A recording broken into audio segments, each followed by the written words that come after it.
జగనన్న విద్యా దీవెన నిధుల విడుదలపై ఏపీ హైకోర్టులో ఇవాళ విచారణ జరగనుంది. నిధుల విడుదలపై ఈసీ విధించిన ఆంక్షలను సవాల్ చేస్తూ దాఖలైన పిటిషన్పై ఏపీ హైకోర్టు విచారణ జరపనుంది.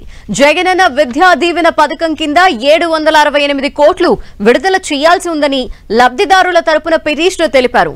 ఇప్పటికే 97 కోట్లు విడుదలయ్యాయని, మిగతా వాటిపై ఈసీ ఆంక్షలు విధించినట్టు కోర్టుకు తెలిపారు.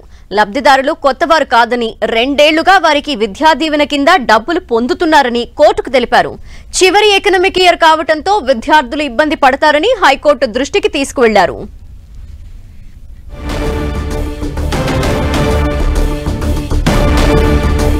ఇదే విషయంపై డీటెయిల్స్ మా ప్రతినిధి తిరుమలరావుని అడిగి తెలుసుకుందాం. తిరుమలరావు,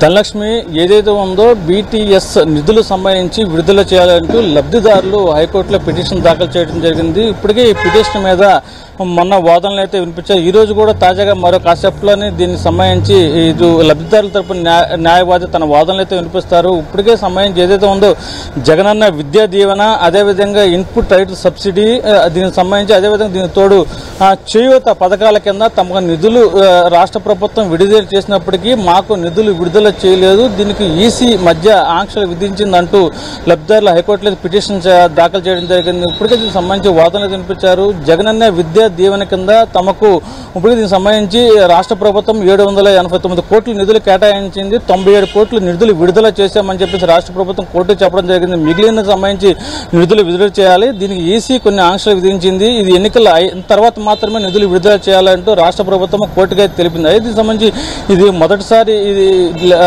విద్యా దీవెన కాదు, ఇది గత 2 సంవత్సరాల నుంచి వేస్తున్నదే. ఇది లాస్ట్ ఎకనామిక్ ఇయర్ కాబట్టి విద్యార్థులు ఇబ్బంది పడుతున్నారు.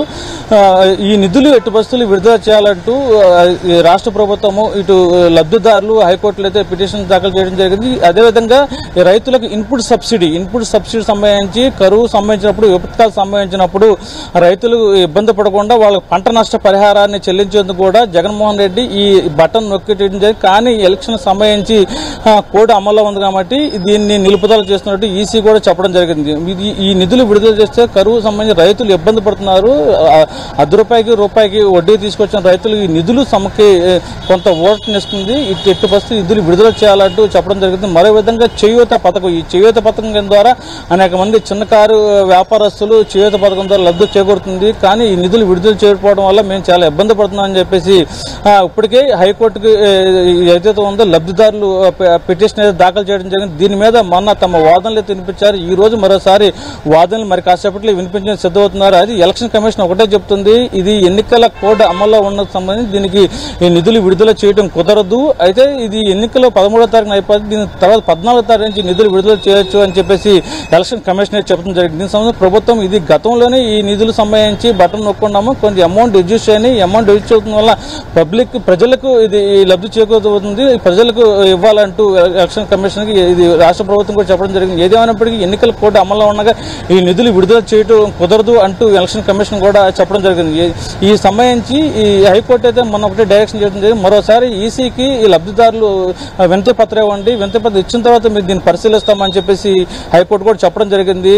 అయితే దీనికి సంబంధించి ఈ రోజు కూడా తమ వాదనలు వినిపించారు. హైకోర్టు లబ్ధిదారులకు సంబంధించి నిధులు విడుదల చేయాలని చెప్పేసి ఆదేశాలు ఇస్తుందా, లేని పక్షంలో ఎన్నికలు సంబంధించి ఈసీ ఇచ్చిన ఈ నెల 13 ఎన్నికల తర్వాత నిధులు విడుదల చేయాలని చెప్పేసి ఆదేశాలు ఇస్తుందని చెప్పేసి ప్రతి ఒక్కరైతే ఆసక్తిగా ఎదురు చూస్తున్నారు. ధనలక్ష్మి.